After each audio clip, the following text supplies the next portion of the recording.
Well, here with Tracy Wilson, of course, a famed Canadian skater and coach, mom and broadcaster. It's an amazing career. Let's talk a little bit about that because, of course, you were Olympic bronze medalist, a world bronze medalist, a broadcaster probably next in line, and then a mom third in line, and then the coach now fourth in line. So tell me a little bit about Tracy, the person in all of those different stages.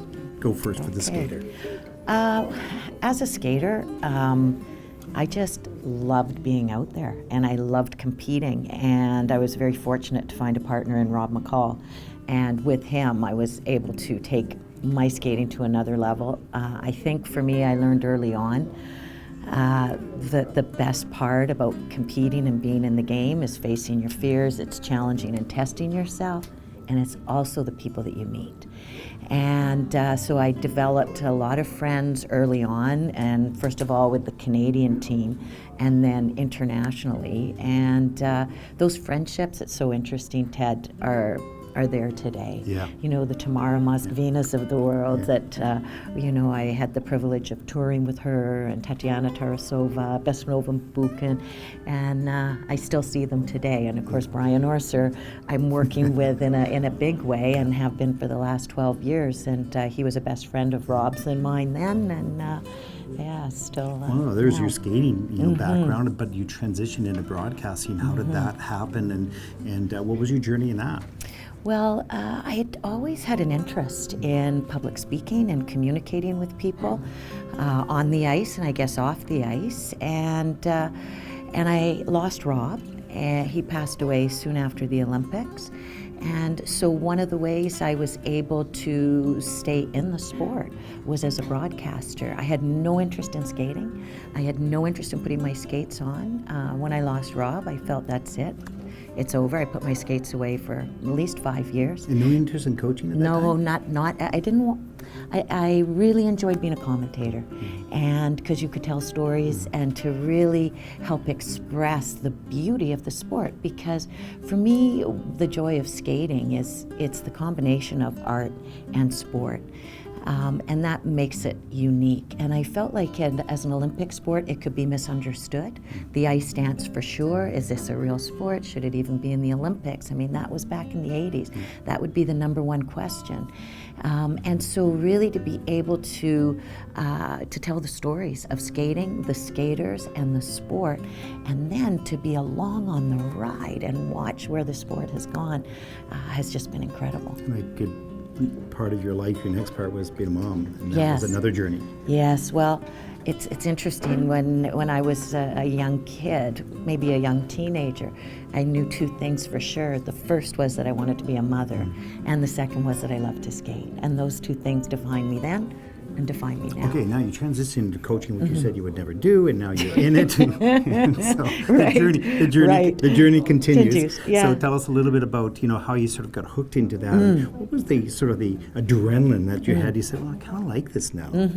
So, well, I was on the ice with my kids from the mother, teaching skating with them, hockey, power skating, figure skating, whatever, and absolutely loving it. Got involved in some seminar work and teaching coaches the finer points of stroking because the figures were gone to help learn the fundamentals. And was called because the cricket club had no coaches, and the cricket club when I was coming up was my inspiration. The skaters, you skated there. Yes, I did. Skaters came from around the world, and they had no coaches. And I said, well, Brian called me, and they had asked him if he was interested, and he said, well, I'm not interested because I live in Ottawa. And I said, well, I'm a mom, I'm a commentator, but why don't we just help? So we agreed for 3 months to help get the programs going, to help get the coaches built. And Brian and I got on the ice together, started doing stroking classes, started playing around, fell in love with it, and 12 years later, we're still there. And the story continues. Oh my gosh. Let's talk a little bit about the sport now, because it is, we were talking about this just on the way down here, how remarkable it is. Could we have ever predicted 10, 15 years ago that the skaters would be this good? And I don't mean about jumps and throws and all that stuff, just the basic quality of skating. It's at a level that is remarkable, don't you think? I do, and it's kind of a dream come true, I think. You know, I know for Brian and I, we're in it to build the sport and what's best for the sport. And it doesn't matter what discipline, it doesn't matter what country. It's like, let's just get in there and raise the bar. And to watch the World Championships, to watch the Olympic Games, it is actually such a privilege. And it's quite stunning what these skaters of today are able to do on the ice, and the courage that they have, and on a daily basis, and also out here, you know, in the world, facing their fears and putting themselves out there and really doing remarkable things. We're very lucky. And let's talk a little bit about the development of the juniors. Of course, incredibly,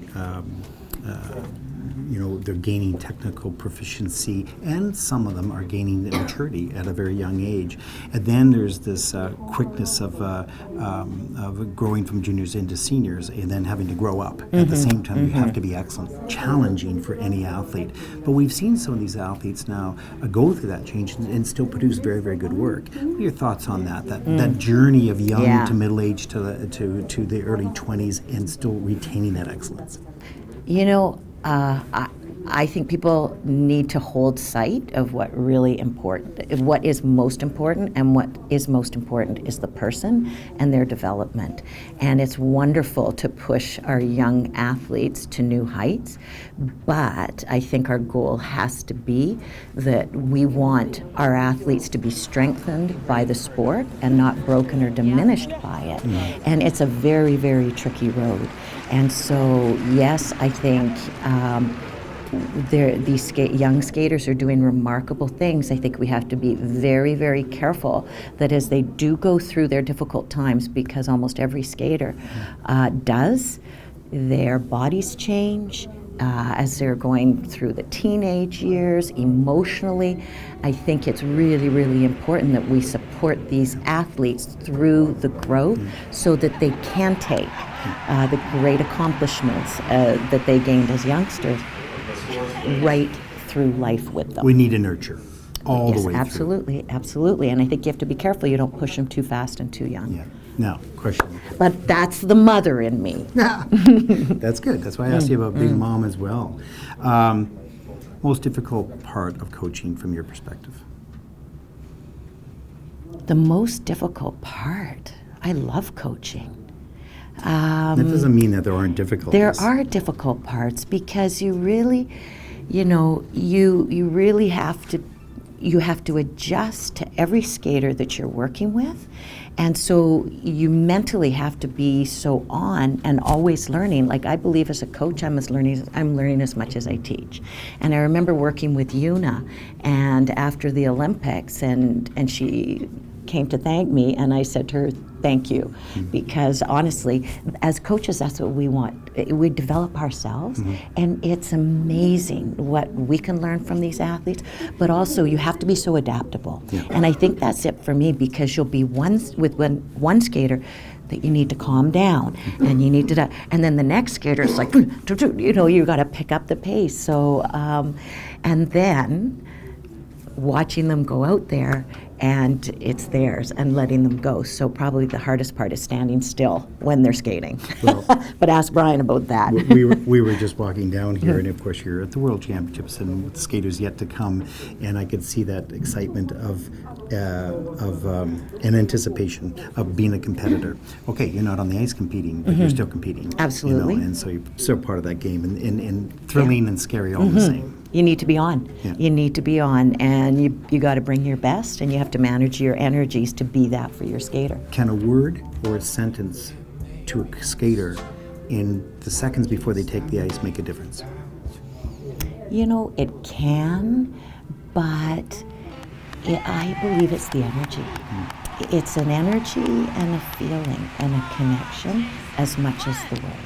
But the word doesn't be technical. It could be personal. I know it absolutely could, but it's that it is, yes, all of that makes a profound difference, and that connection, and then being open to find what it is they need at that moment. Greatest joy in coaching for you? Being on the ice with the skaters and skating with them. As a coach, what would you recommend and suggest to parents as to how they can best help their children? You have to trust in your coaches, and they have reasons for doing what they do. I think for the parent to look out for the wellness of their children and not miss the fabulous moments caught up in skating and the results and wanting to help, and you miss those wonderful conversations in the car and the moments of connection that you can have with your child. So, my mom said to me, advice she gave me with my kids in competitive sports, she said, I used to always say, I leave all the technical stuff to the coach, and I deal with the character. And so it's the attitude, it's the behavior, and it's life lessons that these your kids can learn through the sport. That's the richness. In the end, you come, from my perspective, looking back, those are the gems, those are the moments. The placements, it's those memories out there. What makes Tracy Wilson laugh? Brian Orser. Why? He's hilarious. Yeah. That was a pretty general answer. Okay. What makes Tracy Wilson emotional and cry? Watching a skater,